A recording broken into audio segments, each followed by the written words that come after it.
Shalom, bem-vindos ao Projeto Neemias, lendo e compreendendo a Bíblia todo dia. O tema de hoje é Jesus diante do tribunal. Mateus capítulo 26, nós faremos a leitura do versículo 57 ao versículo 68. E nós vamos entender como foi esse momento terrível em que Jesus está diante de várias pessoas que vão julgá-lo.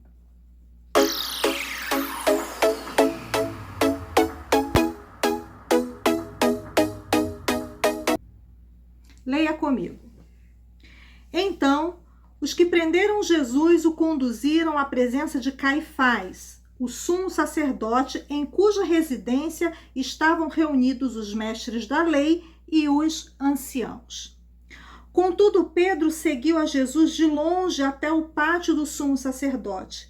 Entrou e sentou-se junto aos guardas para sondar qual seria o fim daquela ocorrência. Mas os líderes dos sacerdotes e todo o sinédrio estavam tentando suscitar um falso testemunho contra Jesus, para que tivessem o direito de condená-lo à morte. Todavia, nada encontraram, apesar de se terem apresentado vários depoimentos inverídicos. Ao final, entretanto, compareceram duas testemunhas que alegaram: este homem afirmou: tenho poder para destruir o santuário de Deus e reconstruí-lo em 3 dias. Então o sumo sacerdote levantou-se e interrogou a Jesus: não tens o que responder a estes que depõem contra ti? Mas Jesus manteve-se em silêncio, diante do que o sumo sacerdote lhe intimou. Eu te coloco sob juramento diante do Deus vivo e exijo que nos diga se tu és o Cristo, o Filho de Deus.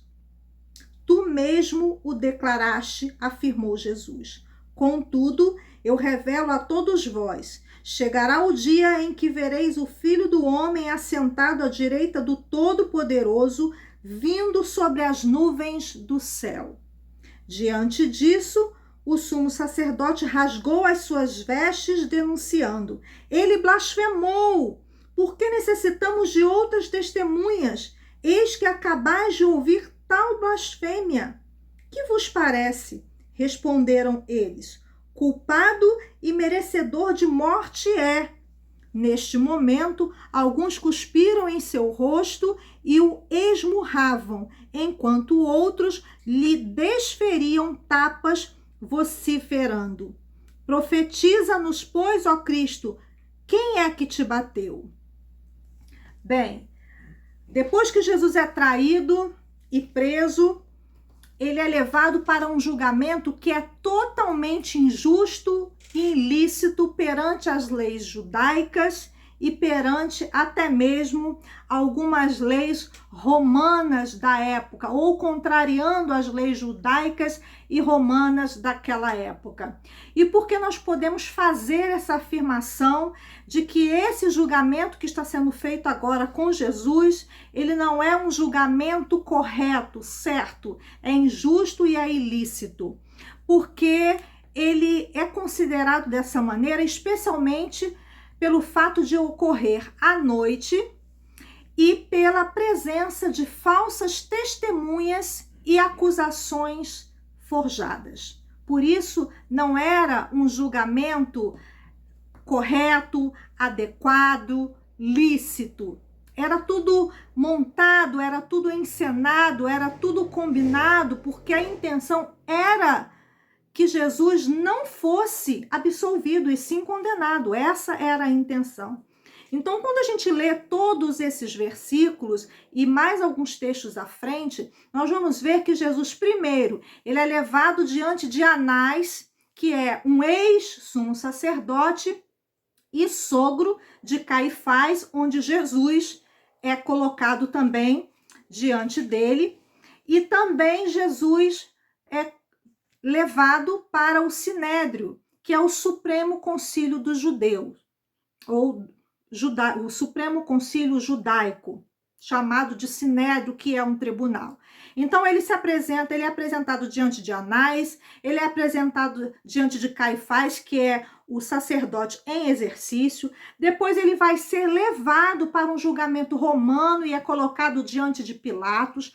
Depois ele vai ser colocado ou de frente para Herodes. Depois ele voltará a ficar diante de Pilatos para receber a sua sentença, a sua condenação final. Veja que várias pessoas vão ser colocadas diante de Jesus, pessoas que têm autoridade, para que Jesus fosse condenado perante todo o povo. E aí eu quero destacar alguns versículos que nós lemos. Por exemplo, o versículo 61. Nós lemos que mesmo não havendo nenhum fato que comprovasse que Jesus havia feito algo ilícito ou que Jesus havia transgredido a lei, havia duas testemunhas falsas contra Jesus. Duas pessoas que falavam inverdades a seu respeito. E naquele momento que aquelas testemunhas estão alegando falsas acusações contra Jesus, nós temos ali uma falsa ou uma acusação de falsa blasfêmia. Porque como eles não tinham de que acusar Jesus, então agora a acusação levantada sobre ele era de que ele havia blasfemado. E aí o versículo 63, que é um versículo que fala que o sumo sacerdote o obriga a jurar diante do Deus vivo, nós estamos diante de uma situação que era proibida pela jurisprudência israelita. A jurisprudência israelita considerava essa prática de juramento do réu perante o Deus vivo como uma ação ilícita. A jurisprudência ela não tolerava nenhum tipo de tortura ou coação moral e religiosa, mas era exatamente o que estava acontecendo com Jesus. Jesus estava sendo obrigado a confessar algo que ele não tinha feito. Em nenhum momento ele tinha blasfemado contra Deus. Mas havia duas testemunhas, havia a pressão do sumo sacerdote para que ele confessasse algo que não era verdade. E aí nós vemos aqui durante todo o texto o sumo sacerdote, as duas testemunhas, várias pessoas tentando fazer com que Jesus confesse algo que não era real, algo que não era verdadeiro. E como Jesus não tinha pecado nenhum, era perfeito, não tinha nenhuma falha, esse pecado nunca sairia da sua boca. E quando o sacerdote pergunta ou o estimula ou o instiga a confessar se ele era o Filho de Deus, a única coisa que Jesus faz, depois de manter-se em silêncio, é dizer, tu o declaraste. Em nenhum momento Jesus afirmou, olha, eu sou o Filho de Deus, não. Por quê? Porque você não vai ver em nenhum momento até a cruz do Calvário, Jesus usando o seu poder sobrenatural ou até mesmo utilizando a sua identidade divina para tentar levantar ou criar a sua própria defesa. Porque tudo isso aqui que está acontecendo, todo esse cenário de julgamento, era necessário acontecer para que se cumprisse o que dizia ou o que diz as Escrituras, ou o que diziam as profecias a respeito do martírio de Jesus Cristo. E outro versículo que eu quero destacar é o versículo 65.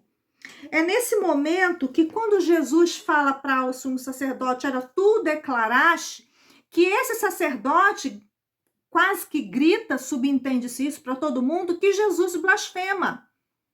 Então, veja que diante de todo esse quase que um teatro, essa atitude do sacerdote era proibida pela lei. Quando nós lemos Levítico, capítulo 10, versículo 6, nós vamos entender que o sumo sacerdote ele não poderia agir da maneira como ele está agindo com Jesus aqui nesse momento. Então veja que ele quebra a lei, ele faz uma ruptura, uma transgressão da lei de Deus como sumo sacerdote, porque a intenção era que Jesus fosse acusado e condenado a qualquer custo. Quando nós dissemos no início do vídeo que esse julgamento foi um julgamento injusto e ilícito, porque Deuteronômio 19, versículo 15, vai dizer assim para a gente: uma só testemunha não é suficiente para condenar uma pessoa de algum crime ou delito. Qualquer acusação necessita ser confirmada pelo depoimento de 2 ou 3 testemunhas idôneas.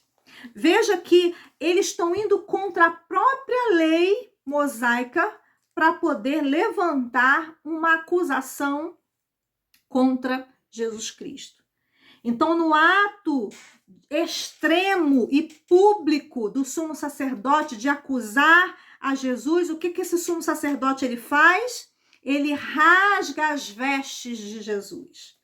Isso era inaceitável perante a lei, segundo Levítico 10, versículo 6. Depois você pode comparar ou conferir aí na sua Bíblia, porque era uma atitude forçada, era uma atitude reprovável aos olhos da lei. Isso não poderia estar correto. Mas o sumo sacerdote, ele mesmo assim, ele rasga as vestes de Jesus naquele momento.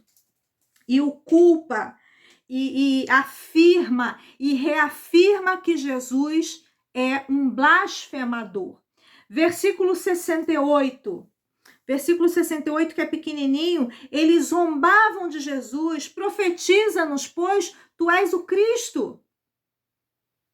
Então, nesse momento, nós lemos aqui um versículo que Mateus ele não vai especificar que Jesus estava com os olhos vendados no momento em que ele agora, depois de ter sido esmurrado, depois de algumas pessoas terem cuspido no seu rosto, ele agora sofre uma zombaria.